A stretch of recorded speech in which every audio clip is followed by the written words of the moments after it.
السلام علیکم، آپ دیکھ رہے ہیں ہو کیا رہا ہے۔ میں ہوں Faisal Abbasi, group editor 92 news. Irshad Ahmad Arif صاحب ساتھ ہیں۔ شکریہ ارشاد صاحب آپ کا۔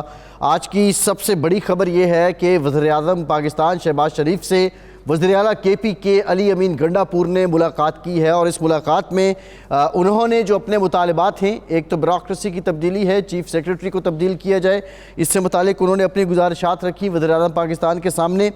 ساتھ ہی ساتھ جو صوبہ کے پی کے ہے، اس کے جو واجبات وفاق کے ذمہ ہیں وہ ادا کیے جائیں۔ سحر و افطار کے اوقات میں جو لوڈ شیڈنگ ہے اس سے متعلق وزیر اعظم سے گزارش کی گئی ہے کہ یہ نہ ہو، اس کو یقینی بنایا جائے۔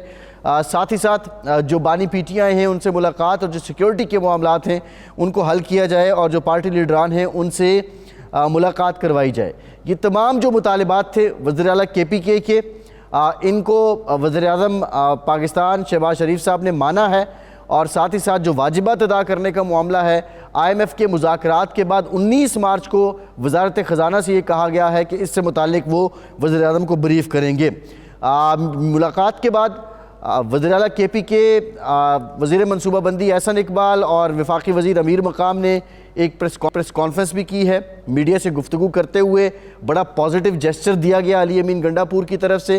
اس موقع پہ احسن اقبال نے یہ کہا ہے کہ آج کی ملاقات کا خلاصہ یہ ہے کہ سیاست اپنی اپنی، ریاست سب کی سانجھی ہے۔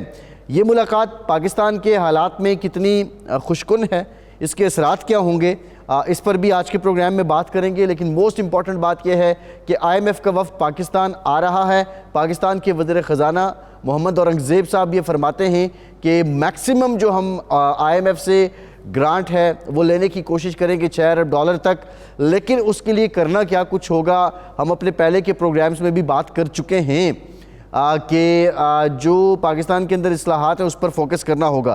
ساتھ ہی ساتھ ارشاد صاحب آج جو امپورٹنٹ بات وفاقی وزیر اطلاعات ہیں انہوں نے بھی کی ہے، انہوں نے کہا کہ یہ تو ساری باتیں ہو رہی ہیں، لیکن جس طرح آئی ایم ایف کو خط لکھا گیا تھا، پی ٹی آئی اب اس بات پہ بھی غور کر رہی ہے کہ جی ایس پی پلس پاکستان سے واپس لینے کے لیے یورپی یونین کو خط لکھا جائے۔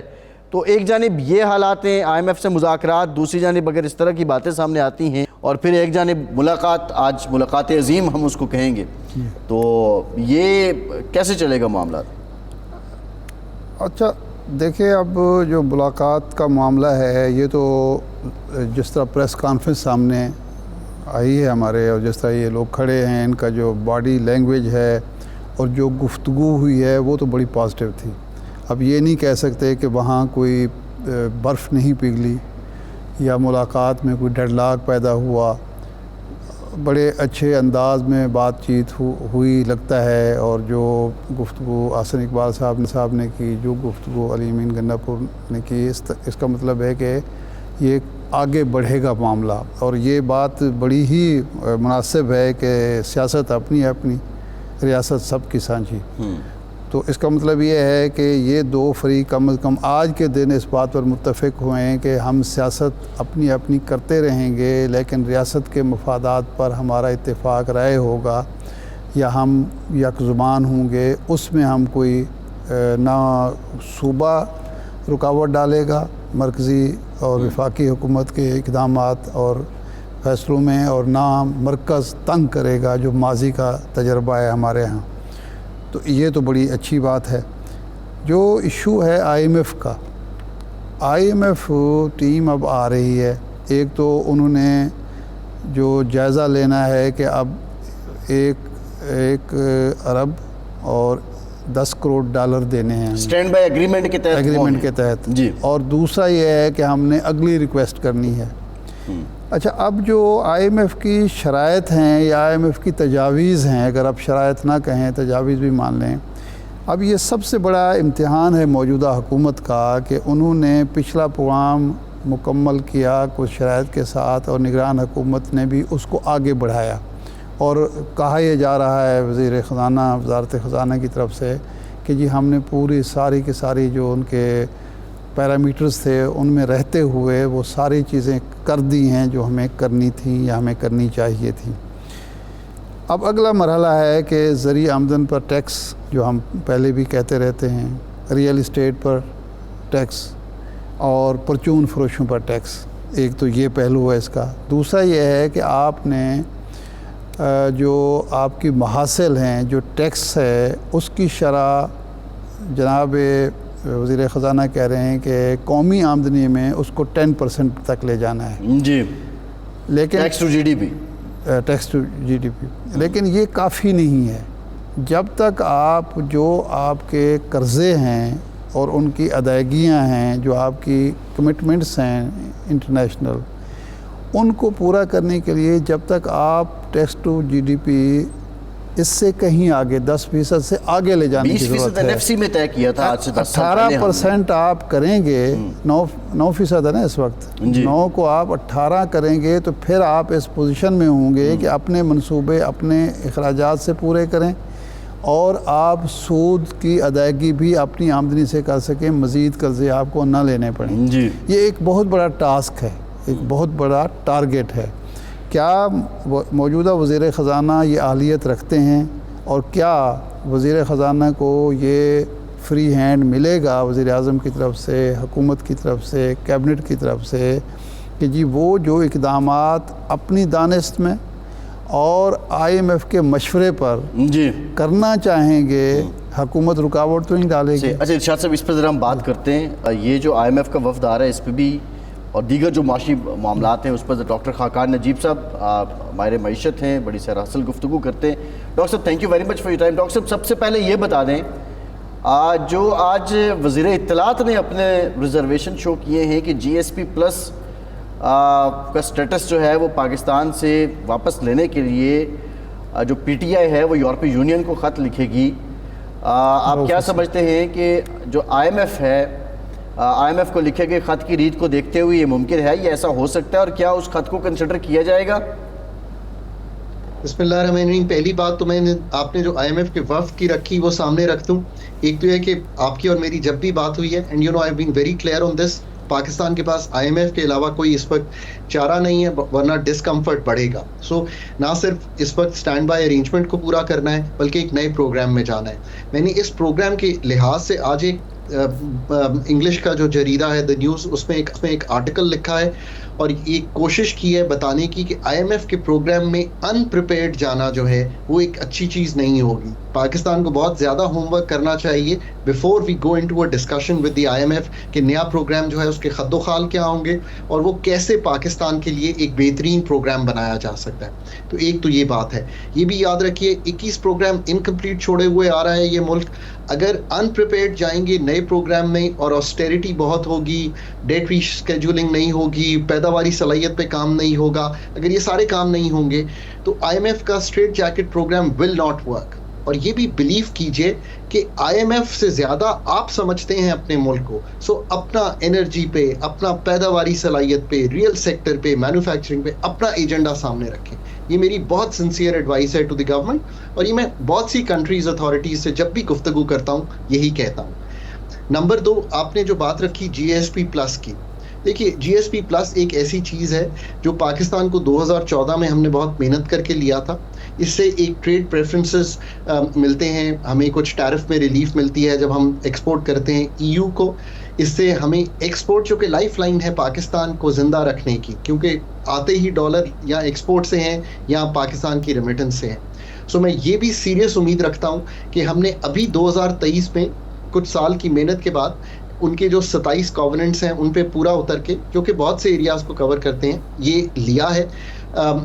2027 تک اس کو کنٹینیو کیا ہے. Human rights, press freedom, labour rights, ان سب کو انہوں نے دیکھا اور ہم ان کووننٹس پہ پورے اترے تھے. میں کبھی امید رکھتا ہوں کہ یہ ایسے ہی کنٹینیو کرے گا اور اس پہ کوئی ڈسٹربنس نہیں آئے گی. جی ایک بریک لیتے ہیں، بریک کے بعد واپس آئیں گے، آپ سے مزید بات بھی کریں گے، ہمارے ساتھ رہیے.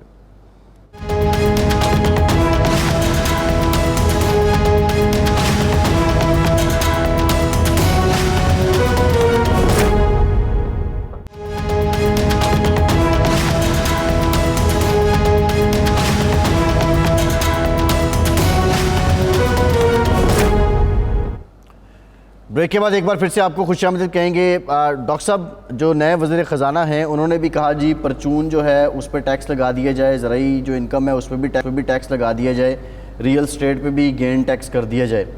سوال یہ باتیں ہم تو تقریباً بہت عرصے سے کر رہے ہیں، لیکن یہ عملی طور پہ کتنا چیلنجنگ ہے، اس میں رکاوٹ کون بنتا ہے؟ آپ نے بالکل یہ بات درست رکھی ہے سامنے. جس ملک کا tax to G D P ratio 10% ہو اور ایف بی آر کا tax to G D P 9% ہے, پاکستان اس وقت اس لیے مانگے تانگے کی زندگی گزار رہا ہے کہ آپ کے اشرفیہ, آپ کے ایگریکلچر انکم ٹیکس, آپ کے ریئل اسٹیٹ پہ کیپٹل گینز ٹیکس, آپ کی ریٹیل اور ہول سیل کو ٹیکسیشن میں لانا, آپ کی ٹیکسیشن کو براڈ بیسڈ بنانا, آپ کے ٹیکس گیپ کو پورا کرنا, پاکستان اس میں کامیاب نہیں ہو سکا. اگر یہ سچویشن کنٹینیو کرے گی تو مانگ کے ہی زندگی کاٹتے رہیں گے. آج بلیو کیجئے کہ اس کو تبدیل کرنے کے لیے پہلی چیز یہ ہے کہ اپنی سوچ واپس لیں یار. پاکستان ایک out sourced model of governance پہ چل رہا ہے. ساری تھنکنگ ڈالی ہوئی ہے آپ نے ورلڈ بینک اور آئی ایم ایف کے پاس, اپنی تھنکنگ لیتے نہیں ہیں. 6 سال میں 6 ایف بی آر کے ہیڈز تبدیل کر دیتے ہیں. کیسے یہ چیز ٹھیک ہوگی؟ آج بھی کنسلٹنٹس ڈھونڈ رہے ہیں فورن فنڈز لے کر کہ وہ آ کر ایف بی آر کو تبدیل کریں. آج ایک ایف بی آر میں ٹیم لائیں نا, اس ٹیم کو کہیں کہ یہ 3 سالہ منصوبہ ہے, میں آپ کو بنا کے سامنے رکھ دیتا ہوں, اس کو کہیں کہ اس کو ایگزیکیوٹ کرے اگلے 3 سال. This is where the country stands today. Of course these are extra serious issues. Pakistan 9% of tax to G D P پہ کبھی بھی اپنا فسکل کا خسارہ جو اس سال $30 ارب ہوگا اس کو پورا نہیں کر سکتا اور ڈیٹ ٹریپ سے باہر نہیں آ سکا. This is the seriousness of the issues Pakistan has. I M F میں جانا تو نو برینر ہے, پر جس پروگرام کے ساتھ جانا ہے وہ تو آج آپ نے طے کرنا ہے. بینکر کو جا کر بتائیں گے تو آپ کا پروگرام کیا ہے, اور ایف پی آر اس پروگرام کی کلیدی حیثیت رکھتا ہے. کیا ہم واقعی براڈن کر سکتے ہیں ٹیکس بیس کو اگلے 3 سال میں؟ اگر نہیں کریں گے فیصل تو مجھے دوبارہ 3 سال بعد پوچھ لیجئے گا, یہیں پہ کھڑے ہوں گے. آپ نے بالکل چیز ٹھیک سامنے رکھی ہے. ڈاکٹر صاحب جو سوال تھا وہ یہ تھا کہ کیا یہ آسان چیلنج ہے, یہ اس کو میٹ کر سکتے ہیں موجودہ وزیر خزانہ؟ دوسرا, ایس آئی ایف سی کا ادارہ موجود ہے, وہ کتنا مددگار ہوگا کہ یہ اہداف ہم پورے کر سکیں, ماضی سے نکلے اور مستقبل کی طرف قدم بڑھائیں؟ درست رکھا آپ نے یہ. اگر آسان ہوتا تو 9% of tax to G D P پچھلے 10-15 سال سے چل رہا ہے تو بہتر کر لیتے. بات یہ ہے کہ ایس آئی ایف سی ایک ہول آف گورنمنٹ اپروچ ہے, اس کو یوز کیجئے کہ ان چیزوں کو پش کر سکیں. اور وہ چونکہ جو ہماری لا انفورسمنٹ ایجنسیز ہیں, نیب ہیں, اس کو بھی چیلنج نہیں ہو سکتا, وہاں سارے لوگ موجود ہیں. تو ان ہی چیزوں کو ریٹیل پہ, ایگریکلچر انکم ٹیکس پہ, ہول سیل کو لانے پہ, پاکستان کی جو کیپٹل گینز ہے جو لوگ کماتے ہیں, ٹیکس گیپس کو پورا کرنے کے لیے اس کو استعمال کیجئے. ساری لوگ وہاں پہ موجود ہیں. پر اصل بات اس سے آگے ہے. میں پھر کہتا ہوں کہ ڈیسیجن تو تب میٹر کرے گا جب کوالٹی آف ڈیسیجن کے لیے جو نیچے سے فائل بن کے آئے گی, سرکار کی لینگویج استعمال کر رہا ہوں, اس کی کوالٹی پاکستان کی ٹیکنوکریسی کو یوز کر کے بنی ہوگی. اصل تو بات یہاں آ کے رکی ہے کہ ڈیموکریسی ہے, civil and military bureaucracy S I F C میں موجود ہے, but where is the good technocratic input جو ان ساری چیزوں کو عملی جامہ پہنائے. پاکستان میں پولیٹیکل ول کی کمی کو تو بہت کہا جاتا ہے, پر اس سے زیادہ کمی تو پاکستان میں ٹیکنیکل ول کی ہے. آج بھی کمپلیٹلی آئی ایم ایف پہ ڈیپینڈنٹ ہیں کہ وہ آئیں گے, وہ آ کر ہمارا ادراک کریں گے, وہ ہمیں بتائیں گے. میں یہ کہتا ہوں کہ اس چیز کو جب تک تبدیل نہیں کریں گے تو 24 میں آئی ایم ایف پروگرام میں جا رہے ہیں. یہ ڈیفیکلٹ ڈیسیجنز ہیں, اور پہلے تو مانیں کہ ڈیفیکلٹ ڈیسیجن قیمتیں بڑھانا یا ٹیکس بڑھانا نہیں ہے, پر ٹیکس کو براڈن کرنا اور انرجی سیکٹر کی تنظیم نو کرنا ہے. کیا ملک اس چیز کا متحمل ہو سکتا ہے کہ اس کے کیے بغیر یہ چیزیں ٹھیک ہو؟ میرا نہیں خیال. اچھا ڈاکٹر صاحب, یہ موجودہ ایف بی آر کا جو سٹرکچر ہے اور موجودہ جو ہماری بیوروکریسی ہے, وزارت خزانہ ہے یا اوور آل بیوروکریسی ہے, یہ کام کرنے دیں گی وزیر خزانہ کو, موجودہ حکومت کو اور ایس آئی ایف سی کو؟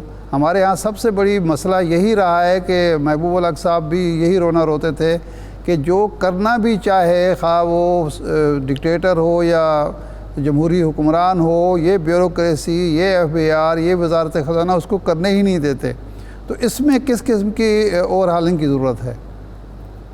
دیکھیے, ایک تو گزارش یہ ہے کہ اوور ہالنگ تو ہر جگہ پہ آپ کو تھوڑی سی ٹیکنوکریسی لانی پڑے گی تاکہ وہ اچھے فیصلے کرنے میں مددگار ثابت ہو. ماڈل, ریسرچ, ان چیزوں پہ بیس کر کے زندگی کو آگے چلانا پڑے گا. پہلی تو یہ بات ہے. دوسری بات یہ ہے کہ بیوروکریسی کو بھی آن بورڈ لے کے یہ کہنا پڑے گا نا کہ آپ بتا دیں کہ اس tax to G D P سے, اس بلیڈنگ آف انرجی سیکٹر سے, اس bleeding of S O E سے, ایک کمزور پیداواری صلاحیت سے ہم ملک کو کہاں لے کر جا سکتے ہیں.